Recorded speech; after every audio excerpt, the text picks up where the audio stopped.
Pemirsa, jagat maya dihebohkan dengan hasil exit poll atau penghitungan hasil pemilu TPS di luar negeri. Bawaslu menyebut exit poll tersebut aneh dan datanya tidak jelas. Sementara KPU meminta publik untuk mengabaikan klaim kemenangan versi exit poll luar negeri.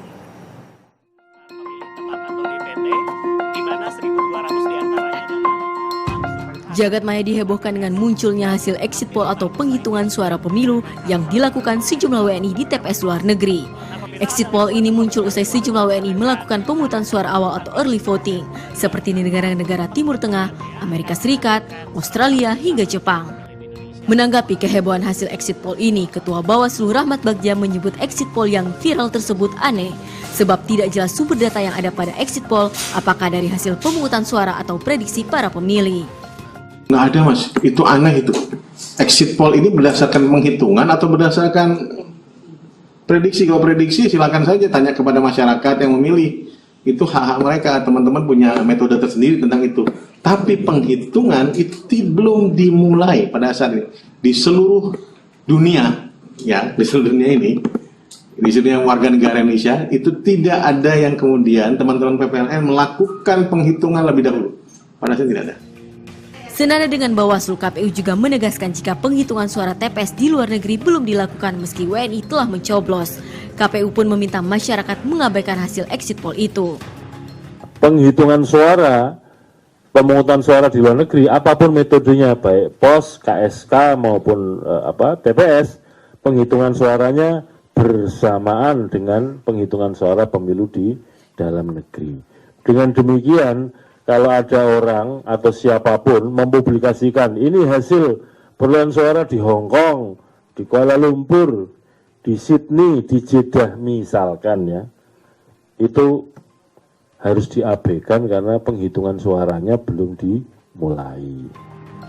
KPU juga menegaskan tidak ada TPS luar negeri yang melakukan penghitungan suara terlebih dahulu, baik itu pemungutan suara yang menggunakan metode datang langsung ke TPS maupun melalui pos. Tim Liputan BTV. Lantas seperti apa rekomendasi Bawaslu atas hoax hasil exit poll Pilpres yang tengah viral? Sudah terhubung bersama kami Komisioner Bawaslu Pak Puadi. Selamat malam Pak Puadi. Selamat malam, Assalamualaikum. Baik, Pak Puadi, jadi jika ada salah satu paslon yang mengklaim kemenangan atas hasil exit poll di luar negeri, apakah ini termasuk kategori pelanggaran di masa tenang? Ya, secara teknis hukum, pasal 449 di Undang-Undang 7 tahun 2017 membolehkan masyarakat untuk ikut berpartisipasi dalam pemilu dalam bentuk melakukan apa yang disebut penghitungan cepat hasil pemilu. Hanya saja bagi pihak yang menyelenggarakan penghitungan cepat hasil pemilu, ini diwajibkan untuk mendaftarkan diri kepada KPU.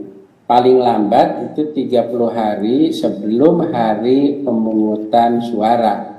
Dan pengumuman perakiraan hasil penghitungan cepat pemilu hanya boleh ini dilakukan paling cepat 2 jam setelah selesai pemungutan suara di wilayah Indonesia bagian Barat. Nah, selain itu, pengumuman hasil survei atau jajak pendapat tersebut dilarang untuk dilakukan pada masa tenang.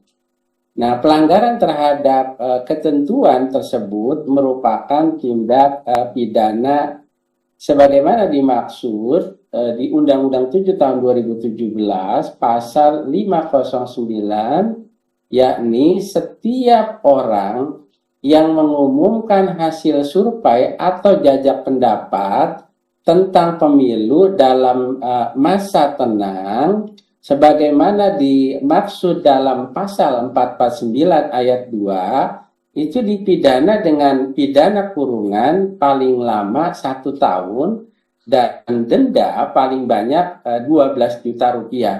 Jadi ini secara teknis hukum dalam konteks penegakan hukumnya, ketika dalam mekanisme pelanggaran yang dilakukan di masa tenang sehingga ada konsekuensi hukum sebagaimana diatur di Undang-Undang 7 tahun 2017. Demikian. Baik, jadi yang tadi Anda jelaskan ini di masa tenang memang dilarang ya untuk mempublikasikan hasil survei. Kalau terkait dengan exit poll sendiri, apakah ada sanksinya juga, Pak? Ya, tentunya mekanisme ini tadi saya sudah sampaikan ya, secara teknis hukum sebagaimana diatur di ketentuan pasal 449 membolehkan masyarakat untuk ikut berpartisipasi dalam pemilu. Hanya dalam bentuk bagaimana melakukan penghitungan cepat hasil pemilu ini bagi pihak yang menyelenggarakan penghitungan cepat wajib harus mendaftarkan diri kepada KPU dan ini paling lambat 30 hari sebelum hari pemungutan suara. Demikian. Baik, lalu dengan adanya viral exit poll dari pemilu di luar negeri, seperti apa tindak lanjut dari Bawaslu, Pak Puadi?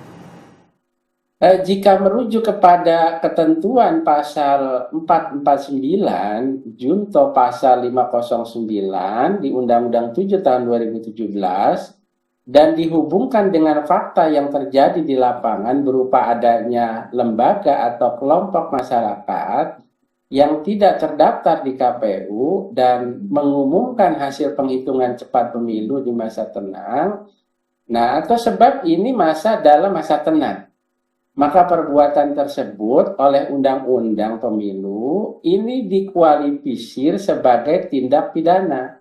Nah hingga saat ini tahapan pemilu masih berjalan, kemudian adapun pemungutan suara di luar negeri baru berupa pemungutan suara dengan metode TPS, kemudian juga KSK, sedangkan untuk metode POS ini juga masih berlangsung hingga tanggal 15 Februari. Nah, sementara penghitungan suara belum dilakukan karena menurut jadwal akan dilakukan di tanggal 14 Februari untuk TPS dan KSK. Dan untuk POS juga mulai 15 Februari hingga 22 Februari. Nah, kemudian juga untuk pengumuman hasil penghitungan suara di luar negeri untuk TPS dan KSK tanggal 14-15 Februari, sedangkan untuk POS 15 sampai 22 Februari. Jadi merujuk pada jadwal tersebut, maka masih prematur jika sudah dipastikan ada salah satu paslon yang menang sebagai beredar di berbagai media sosial. Kembali besok hari pemungutan suara, tadi Anda sudah menyampaikan aturan-aturannya bahwa yang mengumumkan hasil hitung cepat adalah harus lembaga yang sudah terdaftar di KPU. Apakah ada imbauan mungkin dari Bawaslu terkait dengan pelaksanaan exit poll ataupun juga quick count dan juga real count besok? Ya tentunya Bawaslu menghimbau kepada seluruh peserta pemilu ya kemudian seluruh masyarakat untuk tetap mengikuti aturan main tahapan yang sudah berjalan ya kemudian besok memasuki tahapan pemungutan suara lakukan dengan baik dalam proses mekanisme yang telah diatur oleh undang-undang dan menjaga ketenangan masing-masing ya. Kemudian juga Bawaslu menghimbau juga kepada peserta pemilu, penyelenggara pemilu untuk tetap menjaga integritas penyelenggara pemilu dalam penyelenggaraan pemungutan suara sesuai dengan prinsip-prinsip penyelenggaraan. Baik, terima kasih Pak Puadi, Komisioner Bawaslu sudah bergabung bersama kami di Bersatu Kawal Pemilu. Selamat malam.